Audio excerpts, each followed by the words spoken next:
Lecture number कौन सा? 7। तो लास्ट क्लास में हम क्या पढ़ रहे थे? मैंने आपको एसिडिक कैरेक्टर ऑफ एल्काइंस पढ़ाया था, ठीक है। अब लास्ट एक पार्ट रह गया एसिडिक कैरेक्टर का।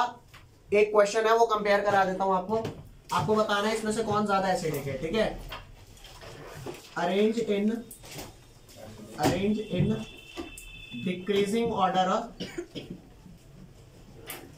Of acidity.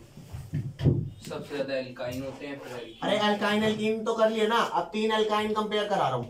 तो यहां पर लिख सबसे पहला CH ट्रिपल बॉन्ड CH और एक कंपाउंड क्या है CH3 C triple bond CH और एक कंपाउंड कौन सा है CH3 C triple bond C और यहां पर CH3। तो पहले देख लेना भैया, जब ये एसिडिक कैरेक्टर शो करेगा तो H+ रिलीज करेगा। H+ तो सारे रिलीज करेंगे ना, और सबका नेगेटिवली चार्ज स्पीशीज बनेगी।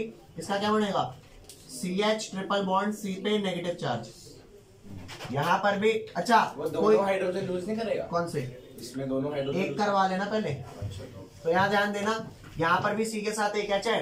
भाई करने को तो एल्केन वाला भी कर सकता है, लेकिन मैंने आपको बताया था ना एल्केन और एल्कीन की क्या होती है एसिडिटी नहीं होती, बहुत कम होती है, तो बात ही नहीं करते, समझ रहे हो। तो यहाँ पर ये वाला लूज करेगा, तो जैसे ही लूज करेगा क्या बन जाएगा CH3 C triple bond C negative, और यहाँ क्या बनेगा यहाँ पे माइनस कर दिया H+। अरे बोलो भाई, यहाँ पे माइनस कर दिया H+, यहाँ पर नो H+ रिलीज। क्यों यहाँ पे H+ रिलीज नहीं हुआ? क्योंकि ट्रिपल बॉन्डेड कार्बन पे कोई हाइड्रोजन ही नहीं है, और जब हाइड्रोजन ही नहीं होगा तो रिलीज क्या करेगा? एल्केन वाले पे है तो सही, लेकिन इसकी तो एसिडिटी बात ही नहीं करते। तो कुल मिला के ये तो भैया सबसे कम हो गया, H+ रिलीज ही नहीं किया। चलो इन्होंने किया है, अब देखते हैं कौन इनमें से स्टेबल है। यहाँ पर ध्यान देना, यहाँ पर नेगेटिव चार्ज है, मैंने आपको क्या बताया था, नेगेटिव चार्ज कहीं पे अगर हो तो वहां पर अगर गलती से तुम्हें इलेक्ट्रॉन डोनेटिंग ग्रुप मिल गया तो वो इलेक्ट्रॉन यहाँ डोनेट करेगा, और इलेक्ट्रॉन डोनेट करने से क्या होगा, यहाँ पर ध्यान दो भाई, क्योंकि ये नेगेटिवली चार्ज स्पीशीज है और यहाँ पर क्या है इलेक्ट्रॉन डोनेटिंग ग्रुप लगा हुआ है। तो ये इलेक्ट्रॉन डोनेटिंग ग्रुप क्या करेगा, इलेक्ट्रॉन रिलीज करेगा, और इस नेगेटिव चार्ज के साथ ना रिपल्शन होगी। तो नेगेटिव चार्ज और इसका इलेक्ट्रॉन्स रिपेल करेंगे तो इसको डिस्टेबलाइज करेगा, समझ रहे हो। तो ये नेगेटिव कहेगा मैं आऊंगा ही नहीं कभी यहाँ पर, तुम दिमाग खराब करते हो, समझ रहे हो। ये नेगेटिव चार्ज आया, यहाँ पर कोई ऐसा ग्रुप नहीं है। अरे समझ गए। तो कुल मिला के एसिडिटी का ऑर्डर क्या हो गया, एल्काइन सबसे ज्यादा ये वाला, लेकिन ये वाला कम इसलिए हो गया क्योंकि यहाँ पर जो इसका +I इफेक्ट है ना, +I इफेक्ट वो इस नेगेटिव चार्ज को डिस्टेबलाइज कर रहा है, तो ये बनेगा ही नहीं। उसके बाद ये वाला तो H ही रिलीज नहीं कर रहा है, ठीक है भैया। तो ये इनका डिक्रीजिंग ऑर्डर हो गया, जल्दी लिख दो इसको। अब इसके बाद नेक्स्ट प्रॉपर्टी लिखना। इसका अगर हमें रिटर्न रीजन देना हो तो क्या लिखें? इसका रिटर्न रीजन ये आएगा कि जो आपका ये वाला नेगेटिव आयन बना है, कॉन्जुगेट बेस होता है ना नेगेटिव आयन, किसी भी स्पीशीज में से H+ निकाल दो तो उसका कॉन्जुगेट बेस आता है। यहाँ पे conjugate base is destabilized by the +I effect of. तो यहाँ पर आप इसमें लिख लो बेशक से क्या, के here +I effect of CH3 will decrease the stability of this conjugate base. Conjugate base. Conjugate base क्या होगा, नेगेटिवली चार्ज स्पीशीज, ठीक है भाई। तो ये आपका ऑर्डर हो गया, यहाँ पे ऐसा कोई ग्रुप नहीं है, ठीक है। और अगर कोई ऐसा ग्रुप होता, मान लो C के साथ यहाँ पर NO2 लग जाता, C के साथ NO2 ट्रिपल बॉन्ड और CH ये होता, तो इस केस में जो आपका नेगेटिव आयन बनता क्या बनता, NO2 C triple bond C negative. तो ये NO2 ग्रुप क्या करता है, ये इलेक्ट्रॉन को ना और खींचता है, तो इतना खींचेगा कि ये नेगेटिव चार्ज आया है, पता भी नहीं लगेगा कि ये नेगेटिव चार्ज आया भी है, ठीक है भाई। तो यहां पर ये -I इफेक्ट शो कर रहा है, और -I इफेक्ट क्या करेगा, उस नेगेटिव चार्ज को बहुत ज्यादा स्टेबलाइज, समझ गए। तो अगर इसमें और इन तीनों में आया तो ये सबसे ज्यादा एसिडिक नेगेटिव I वाला, फिर ये इसमें कोई ना प्लस आई है ना माइनस आई है, फिर प्लस आई वाला लेस स्टेबलाइज हो जाएगा, और ये तो एच ही रिलीज नहीं कर रहा, समझ गए?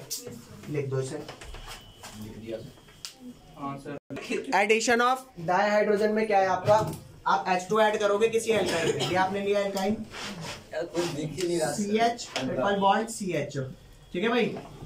इसमें अगर मैं H2 ऐड करता हूँ, क्या H2 किसकी प्रेजेंस में, किसी कैटलिस्ट की प्रेजेंस में, निकल हो गया, पैलेडियम हो गया, प्लेटिनम हो गया, तो फाइनल प्रोडक्ट क्या बन जाएगा इसमें, एल्केन्स। वो सर देते हैं ठीक है भाई। कैटलिस्ट, हाँ कैटलिस्ट देते हैं। हाँ, वरना स्लो होगा प्रोसेस, ठीक है भैया। तो ये CH और ये ट्रिपल बॉन्ड वाला 2 बॉन्ड मिट जाएंगे, 2 बॉन्ड मिट जाएंगे तो सिंगल सिंगल वैलेंसी आ जाएगी यहाँ पर, और ये HH जुड़ जाएंगे। क्या बन गया भाई आपका, ये होगा ना CH। एल्काइन से सीधा एल्केन, ठीक है भाई, डन हो गया। नेक्स्ट लिखो। सॉरी, सेकंड केमिकल प्रॉपर्टी ये जो थी, हाँ सेकंड केमिकल प्रॉपर्टी है, उसमें एडिशन रिएक्शन के बहुत सारे एग्जांपल्स करवा रहा हूँ। जैसे फर्स्ट में आपने एसिडिक नेचर देख लिया, सेकंड में अब आप एडिशन रिएक्शन पढ़ रहे हो, ठीक है। उस एडिशन रिएक्शन के बहुत सारे एग्जांपल्स हैं। सबसे पहले आपने क्या किया, एडिशन ऑफ डाइहाइड्रोजन, नेक्स्ट आएगा एडिशन ऑफ डाइहैलोजन। तो ये रहा आपका क्या, यहां ध्यान देना, CH ट्रिपल बॉन्ड क्या है, आप इसमें Br2 ऐड करोगे तो Br2 दोनों Br हटेंगे, और ये जो ट्रिपल बॉन्ड है इसका एक ट्रिपल बॉन्ड क्या करेंगे, ये तोड़ देंगे। जैसे ही तोड़ेंगे यहाँ Br और यहाँ भी Br, और एक बार और Br2 डाला तो क्या होगा, एक और Br2 डाला CH, एक बॉन्ड और टूट गया, यहाँ Br तो पहले से लगे हुए थे, यहाँ Br और लग जाएगा, समझ गए भाई। सर Br2 आया तो उनके बॉन्ड कैसे ब्रेक हो गए, वो तो ज्यादा स्टेबल होते हैं, उल्टा ट्रिपल बॉन्डिंग है उनकी तो। अरे तो पाई बॉन्ड ब्रेक हुआ है ना, सारे थोड़े ब्रेक हुए हैं, पाई बॉन्ड ब्रेक हुआ है। अरे रिएजेंट आया, कुछ तो रिएक्ट करेगा भाई, तो हो गया बस खत्म। थर्ड लिखो, थर्ड लिखना भैया, addition of hydrogen halide. Third क्या है, एडिशन ऑफ हाइड्रोजन हैलाइड। अब हाइड्रोजन हैलाइड देखना भैया, जैसे एल्कीन आपके सिमेट्रिकल और अनसिमेट्रिकल होते थे ना, एल्काइंस भी होते हैं सिमेट्रिकल और अनसिमेट्रिकल। तो यहाँ पर ध्यान दो, जैसे मान करके चलो ये आपका है CH3 C ट्रिपल बॉन्ड और ये CH, इसमें मैं ऐड कर रहा हूँ क्या, HBr, ठीक है। तो ये जो एडिशन ऑफ हाइड्रोजन हैलाइड है ना, यहाँ पे मैं पहले ही बता देता हूँ, आपके पास 2 था, एक मार्कोनिकॉफ था, एक एंटी मार्कोनिकॉफ में नेगेटिव पार्ट उस कार्बन पे जाता था जहाँ पर कम हाइड्रोजन हो, है ना, तो उसे मार्कोनिकॉफ बोलते हैं। तो यहाँ पर लिख देंगे addition of hydrogen halide undergoes Markovnikov addition, Markovnikov addition, Markovnikov addition. अब आपको एक्सप्लेन करने की जरूरत है कि क्या होता है। नेगेटिव पार्ट कम हाइड्रोजन वाले कार्बन पे जाएगा, तो यहाँ चेक कर, यहाँ पर नेगेटिव पार्ट वही तेरा Br है, तो कौन से वाले पे जाएगा, लेफ्ट वाले पे, राइट वाले पे, लेफ्ट वाले पे एक भी H नहीं है, यहाँ पर एक H है, तो क्या बनाएगा, चेक कर ले, CH3 C, यहाँ डबल बॉन्ड रह जाएगा, इधर आया तेरा H और इधर आया तेरा Br। आया समझ में, जल्दी लिखो इसे, लगाते रहते हैं, ले आया इधर आ। नेक्स्ट आएगा चौथी रिएक्शन इसके, एडिशन ऑफ वाटर। ये भी जो है ना भाई, पहले लिखेंगे नहीं, इसे देख लो। एडिशन ऑफ वाटर जो होता है, ये भी अकॉर्डिंग टू मार्कोनिकॉफ एडिशन ही होता है, ठीक है। तो ये भी अंडरगोज मार्कोनिकॉफ को MKB लिख रहा हूँ, मार्कोनिकॉफ एडिशन। अरे बोल भाई, yes, sir। है ना, ये जा रहा है। अब देख लो पहले इसे लिखा कैसा आता है, ये लिखा होता है CH3 C triple bond CH लिखा है, यहाँ पे ऐड करेगा आपका क्या, वाटर, और वाटर ना 2 आयंस की प्रेजेंस में ऐड करता है, कौन कौन सा, H2SO4 और किसके, HgSO4। कई बार H2SO4 और HgSO4 को ऐसा ना लिख करके वो कैसा लिख देता है, ऐसा ना लिख करके वो लिख देता है H प्लस और Hg+2। Water as it is लिखा आ भी सकता है और नहीं भी आ सकता, और H2SO4 को सिर्फ H प्लस लिख सकता है, HgSO4 को Hg+2 लिख सकता है। तो अब इसकी मैकेनिज्म बता रहा हूं, ठीक है। तो यहां पर ध्यान दो भैया, जब ये आपका वाटर आता है, तुम्हें पता है वाटर के अंदर दो पार्ट होते हैं, एक H प्लस होता है और एक कौन सा होता है। तो अगर ये मार्कोनिकॉफ टाइप जा रहा है तो OH नेगेटिव पार्ट किसके पास जाकर के लगेगा, इस C के पास लगेगा। OH CH पे नहीं लगेगा, इस वाले C पे लगेगा, ठीक है। तो यहाँ ध्यान देना, CH3 C, ये डबल बॉन्ड, यहाँ पर CH है ना, इधर आ गया आपका H और इधर आ गया कौन, OH। अब मेरी बात समझना, ये जो आपका है ये फाइनल प्रोडक्ट नहीं है, प्रोडक्ट थोड़ा अलग दे रखा है। तो ये कैसे बता रखा है, ये OH जो है ये कुछ ऐसा सा होगा आपका, O के साथ यहाँ पर बॉन्ड होगा H का, ठीक है। अब यहाँ पर कुछ ये चलेगा, ये O कहेगा इस H को, भाई मैं ये वाला बॉन्ड इस C और O के बीच में डाल रहा हूँ। तो जो C और O के बीच में फिलहाल सिंगल बॉन्ड है, अब कितने बॉन्ड बन जाएंगे, एक और बॉन्ड आने पर डबल हो जाएंगे। वो कार्बन कहेगा ओए बॉन्ड मतलब मेरे 4 बॉन्ड पहले बन रहे हैं। तो ऑक्सीजन कहेगा क्या इतना ज्यादा लॉयल्टी का गाना गा रहा है, तू भी वो बॉन्ड छोड़ दे, समझ रहे हो। तो जब यहां से इसे एक बॉन्ड मिला, रियल लाइफ इंस्पायर्ड, ठीक है, तो H पे पॉजिटिव चार्ज आया, क्योंकि H से तो गए है ना इलेक्ट्रॉन, तो H पे पॉजिटिव चार्ज आ गया। तो ध्यान देना यहाँ C पे ये डबल बॉन्ड O बन जाएगा। तो वो C कहेगा भाई अब मेरे को तेरे इस बॉन्ड की जरूरत नहीं है, तू अपना ये बॉन्ड ले और जा। तो बता C पे कौन सा चार्ज आएगा, नेगेटिव आएगा। अब ये जो C पे नेगेटिव आया है, ठीक है, ये किससे बॉन्ड बनाएगा, इस H पॉजिटिव से। तो अल्टीमेटली इस प्रोसेस को हम क्या बोलते हैं, आइसोमराइजेशन, ठीक है भैया। ऐसा किताब में लिखा है कि इसको आइसोमराइजेशन बोलते हैं इस प्रोसेस को। और क्या होगा, ये बन जाएगा CH3। कंटिन्यू चलते रहेंगे बॉन्ड, नहीं, एक मतलब ये मैं आपको मैकेनिज्म बता रहा हूँ, हो सकता है आपको यहाँ के बाद डायरेक्ट ये बना के दे दिया हो और पूछे कि बताओ रिएजेंट क्या है, तो मैं आपको पूरा मैकेनिज्म बता रहा हूँ। तो यहाँ पर C के साथ डबल हो गए और यहाँ जो डबल बॉन्ड था वो क्या हो गया, सिंगल हो गया। और यहाँ पर C पे 2 H पहले लगे थे ना, जब ये एक H और आके जुड़ेगा तो CH3 हो जाएगा।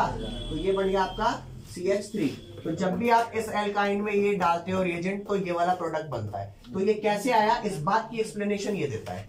एक बार फटाक से लिखो, अभी से समझ आया नहीं आया तो बताओ पक्का।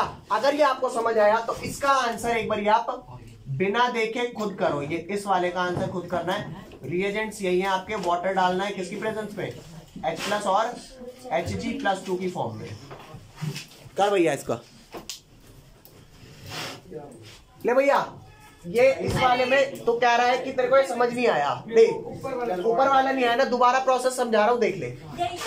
तुझे पता है H2O के अंदर 2 पार्ट होते हैं, एक H प्लस होता है और एक कौन होता है, OH माइनस। OH माइनस क्योंकि अंडरगोस मार्कोनिकॉफ एडिशन हो रहा है, तो OH माइनस वहां जाएगा जहां पे कम हाइड्रोजन होते हैं। फिलहाल यहाँ पे दोनों में बराबर है, लेकिन इसमें तो दिख रहा है ना कम हाइड्रोजन कहाँ है, इसमें इस वाले पे OH है, तो यहाँ तक ने OH जोड़ दिया और यहाँ क्या जोड़ दिया, H जोड़ दिया। तो फिलहाल अभी यहाँ पर ध्यान देना, इस CH जो ट्रिपल बॉन्ड है उसे डबल बॉन्ड कर दिया, एक साइड क्या जोड़ दिया मैंने, OH, और एक साइड क्या जोड़ दिया, H। अरे यहाँ भी तो वो सेम काम किया है।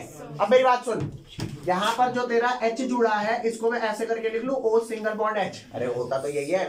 अब ये वाला बॉन्ड इधर शिफ्ट कर देना, तो ये सिंगल बॉन्ड की जगह क्या हो जाएगा, डबल बॉन्ड। अब क्योंकि डबल बॉन्ड होगा तो यहाँ तो फालतू बॉन्ड हो जाएंगे, तो ये वाला इस C पे चला जाएगा और ये जो H है यहाँ जाके जुड़ जाएगा। तो कंपाउंड क्या बन गया तेरा, यहाँ ध्यान दियो, CH double bond O CH3, ये कुछ ऐसा बन गया CH, ये डबल बॉन्ड O, यहाँ पे सिंगल बॉन्ड और यहाँ पे 2 H तो है ना, ये H लगेगा तो यहाँ पे CH3, सही तो बना CH3 CH2, ये कंपाउंड।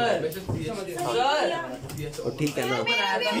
नेक्स्ट आते हैं, अब लास्ट रिएक्शन है इसकी एडिशन रिएक्शन। पॉलीमराइजेशन के 2 टाइप है, एक लीनियर पॉलीमराइजेशन और एक साइक्लिक। तो यहाँ ध्यान देना है, हाँ मतलब एल्काइंस की लास्ट प्रॉपर्टी है ये।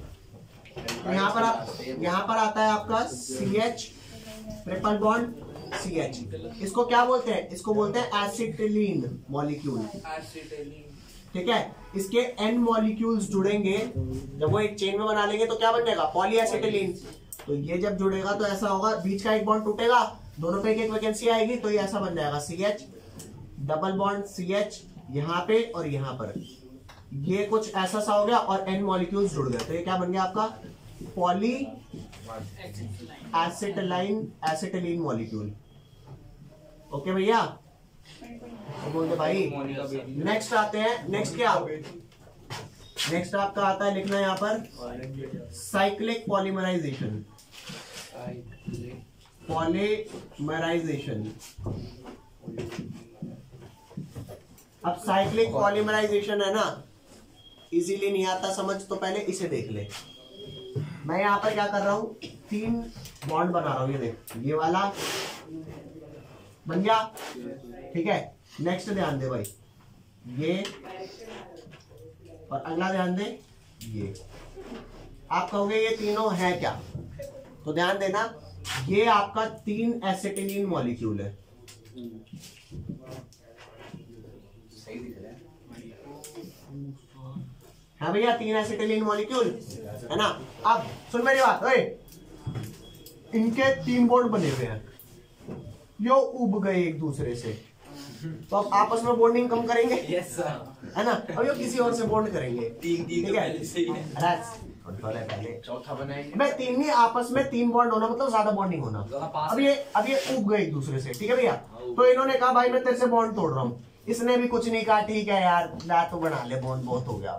तो ये वाला बॉन्ड टूटेगा और इस CH के साथ चल ज्यादा तो नहीं लेकिन एक ही बॉन्ड बना लेते हैं, ठीक है भाई। अरे बोल भाई, तो इसने तो चल अपना वो बॉन्ड पूरा कर लिया, लेकिन ये तो अधूरा रह गया। क्यों कहेगा कोई और ढूंढू, उनने बगल वाले से बॉन्ड बना लिया। अरे हंस मत, सही में बनता है ऐसे बॉन्ड। उसके बाद ये ना ये ना एक सीरियल स्टार्ट होने वाला है, स्टार प्लस पे वो वाली स्टोरी बता रहे हो आप।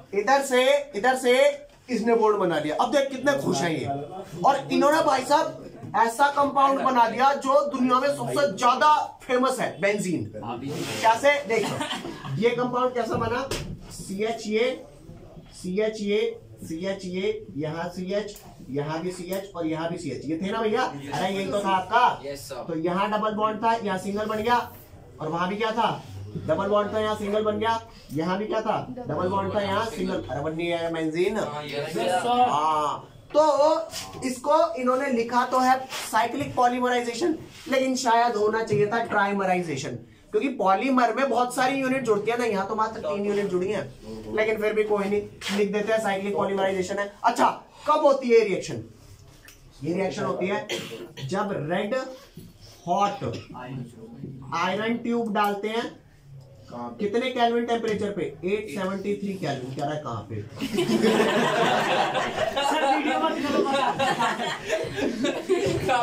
अब भाई ध्यान देना, एरोमेटिक हाइड्रोकार्बन क्या होते हैं।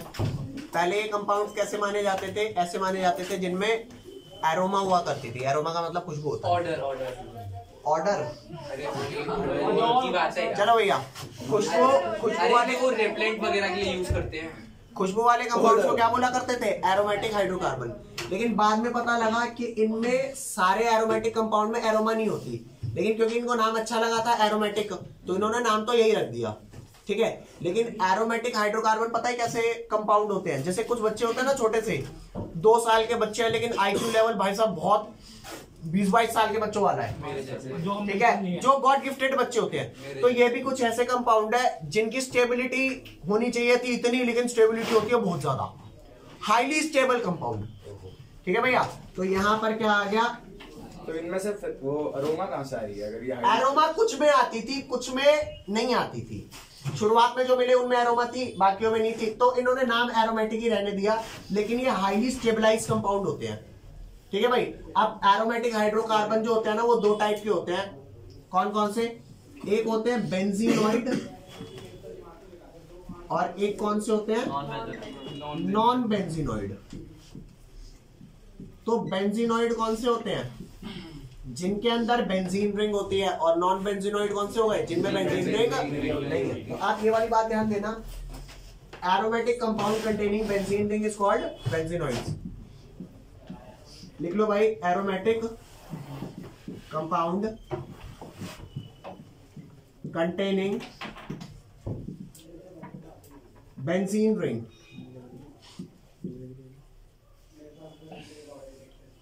Benzene ring is called benzenoid.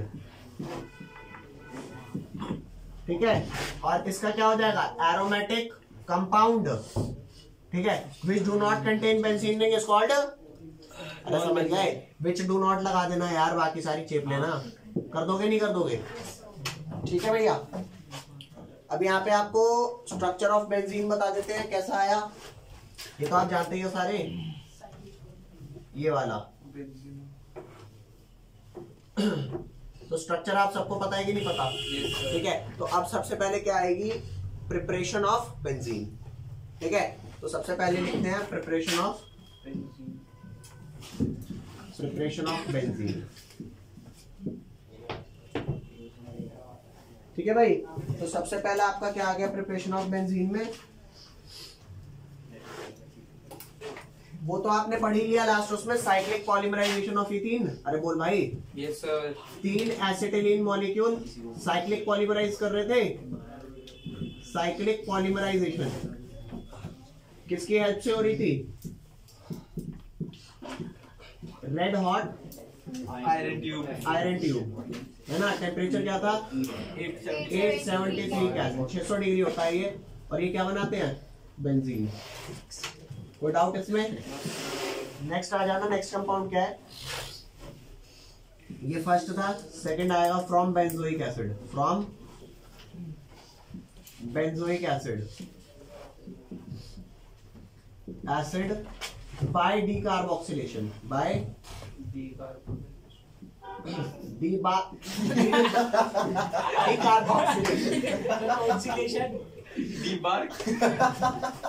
डेकार्बोक्सिलेशन। अबे याद ध्यान देना। तो इसमें क्या होता है, बेंजोइक एसिड आपका ये है सी कार्बोक्सिलाइजेशन, यहाँ पर COOH है भैया। अब ये इस पे कार्बोक्सिलिक एसिड पे नहीं लगता, सोडियम सॉल्ट पे लगता है। तो सबसे पहले इसकी रिएक्शन किससे करा लूं? Na से करा लूं। क्या बन जाएगा? COONA ONA। फिर इसकी रिएक्शन किससे कराते हैं? NaOH और CaO। कराई हुई है डीकार्बोक्सिलेशन रिएक्शन एल्केन्स में। यहाँ पर हम क्या डालेंगे? NaOH और CaO। CaO किसने डालता है? जो वाटर होता है उसे एब्जॉर्ब करने के लिए। ठीक है, तो इसका क्या, COONA और ये ONA मिलके क्या बना लेंगे? Na2CO3। ठीक है भाई, और बाकी जो यहां से हटेगा इधर बेंजीन लग जाएगा। ये बन गया बेंजीन, और प्लस में क्या बन जाता है? Na2CO3। ये आपकी इसकी फॉर्मेशन हो गई। जल्दी लिखो। ले भाई मेरी बात सुनना। एरोमेटिसिटी क्या होता है पहले सुन लो भाई। एरोमेटिसिटी क्या होता है? क्या जैसे कि ये आपका बेंजीन कंपाउंड है, ये कोई लिखेगा कोई नहीं, सिर्फ देख लो। यहाँ पे ये डबल बॉन्ड है, ऑल्टरनेट डबल और ऑल्टरनेट सिंगल है। ठीक है भाई, क्योंकि आप रेजोनेंस पढ़ चुके हो सारे। जब इस कंपाउंड को भेजा गया इसको, तो हमने कहा यार कि इसमें 3 बॉन्ड लेंथ डबल वाली आनी चाहिए और 3 बॉन्ड लेंथ कैसी आनी चाहिए? सिंगल। मतलब 3 bond length C double bond C वाली होनी चाहिए और 3 bond length C single bond C वाली। लेकिन हुआ क्या कि सारी की सारी बॉन्ड लेंथ सेम पाई गई। क्यों सेम पाई गई? उसका रीजन क्या था? रीजन था रेजोनेंस। ये वाला जो बॉन्ड है ना, ये हमेशा इधर नहीं रहता, ये इधर आ जाता है, ये वाला इधर आ जाता है और ये वाला इधर आ जाता है। जब ऐसे रेजोनेंस होता है तो ये कंपाउंड क्या बन जाता है? क्या ध्यान दें, ये कुछ ऐसे टाइप का बन जाता है। सर रहता तो तब भी बेंजीन ही है। हाँ, रहता तब भी बेंजीन है। तो जो हमें लगा था कि 3 कार्बन की बॉन्ड लेंथ जो होगी वो डबल वाली होगी और 3 की सिंगल वाली होगी, ठीक है, वो निकली सारी की सारी क्या? नहीं, सारी डबल भी नहीं निकली, सारी सिंगल भी नहीं निकली, उनके बीच में रही।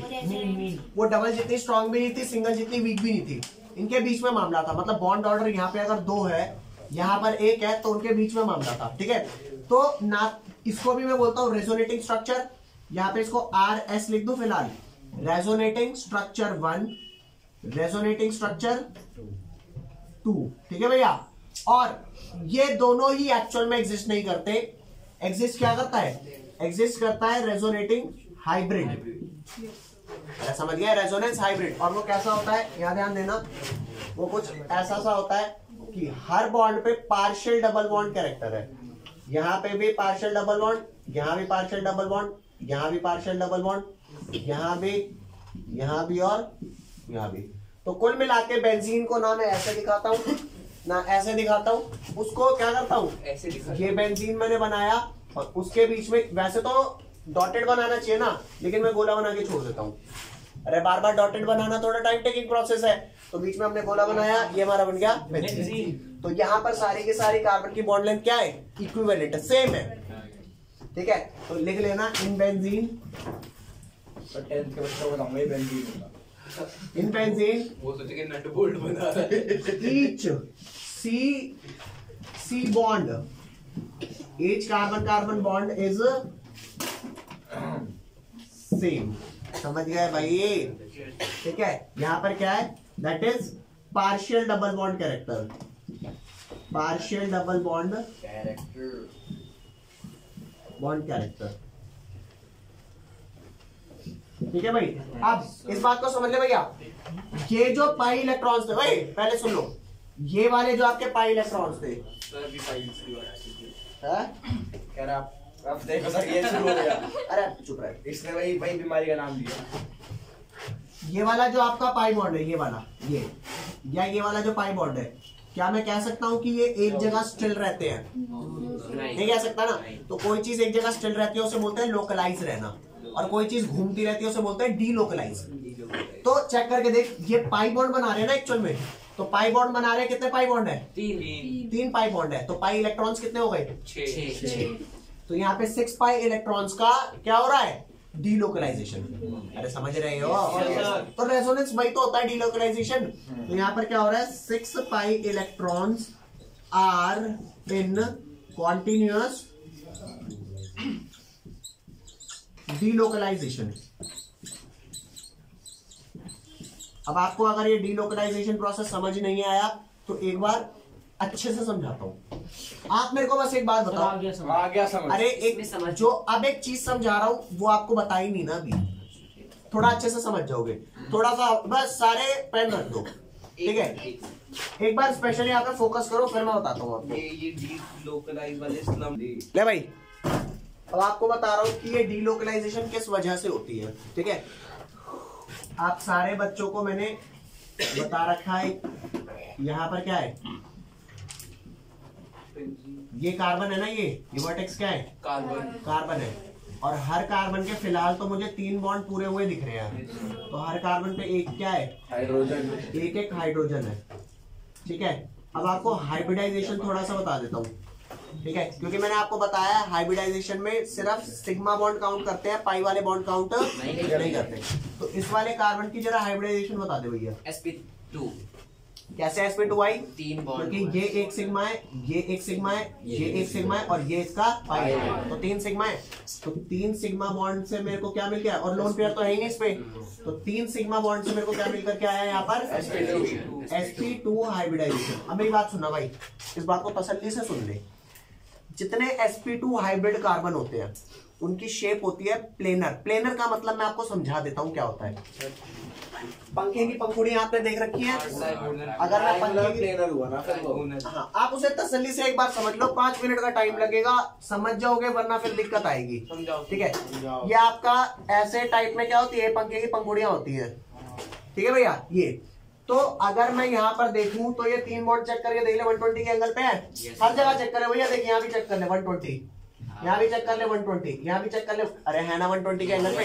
तो जब तेरा sp2 हाइब्रिड सिस्टम बना हुआ है तो ये ऑर्बिटल भी तेरा sp2 हाइब्रिड है, ये भी sp2 है और ये भी sp2 है, तो एक p ऑर्बिटल टोटल 3 होते हैं ना जी।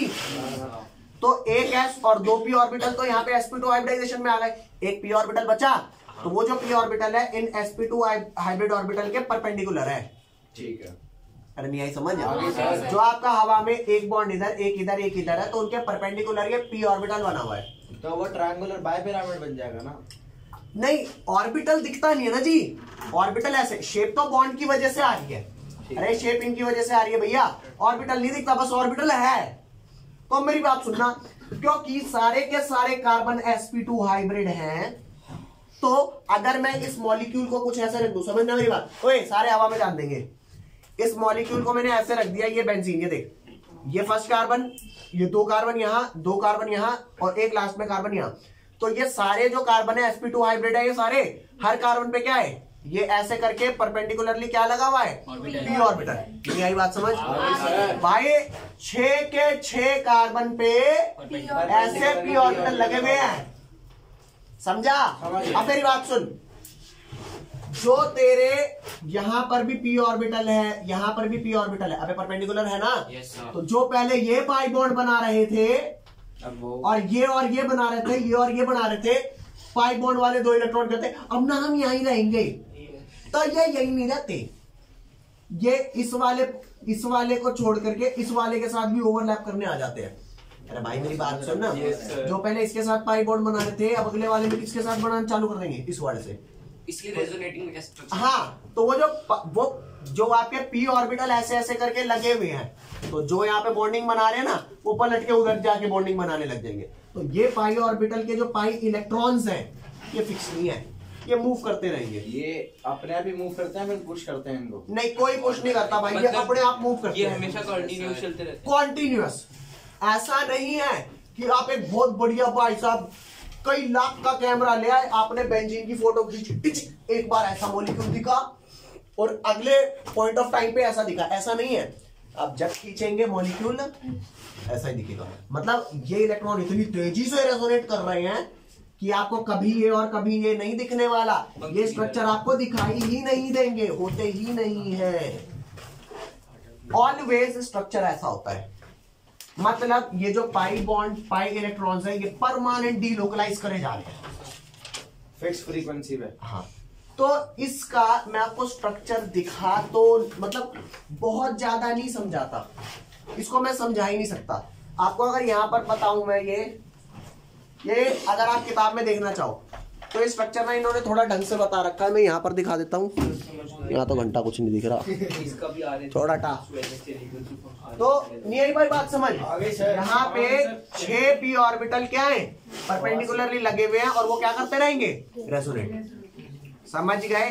ये आपकी एरोमेटिसिटी है। और अब आते हैं एरोमेटिसिटी की कंडीशन पे। चल भाई लिख ले। नेक्स्ट आता है मॉलिक्यूल्स की क्या क्या कंडीशन होनी चाहिए ताकि मॉलिक्यूल्स हम एरोमेटिक कह सके। ठीक है, तो यहाँ पर लिखो condition for a compound to be aromatic. जितने बेंजीन वाले कंपाउंड सारे एरोमेटिक ही होंगे। बेंजीन वाले तो सारे होते हैं, कुछ अदर होते हैं वो भी एरोमेटिक हो जाते हैं। ठीक है, तो यहाँ पर मैं आपको करा रहा हूँ, यहाँ ध्यान देना। फर्स्ट जो आपका कंपाउंड है, जो मॉलिक्यूल है, दैट मॉलिक्यूल मस्ट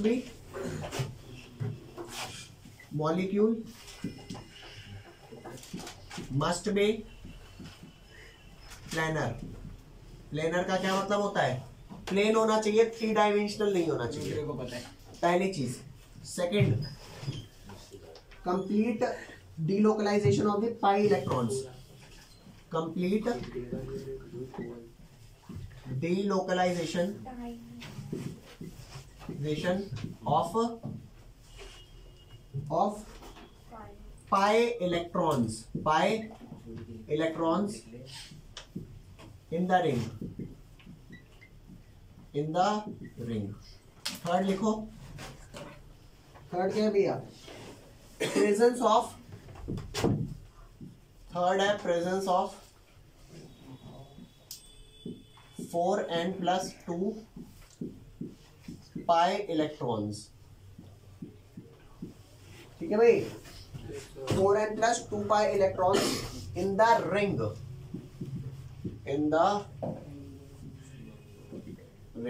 ठीक है, where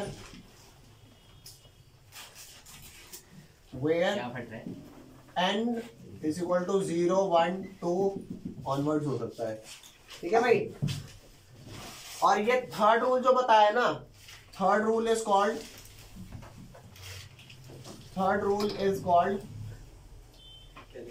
hakka rule. Hakka noodle नहीं भाई, अच्छा मेरे को बक्कल सुनाई दिया। ठीक है भैया, स्कूल में ना टीचर इसको यूक्लियस रूल बोल रही थी। लिख भाई लिख, जल्दी लिख फटाफट। सर अब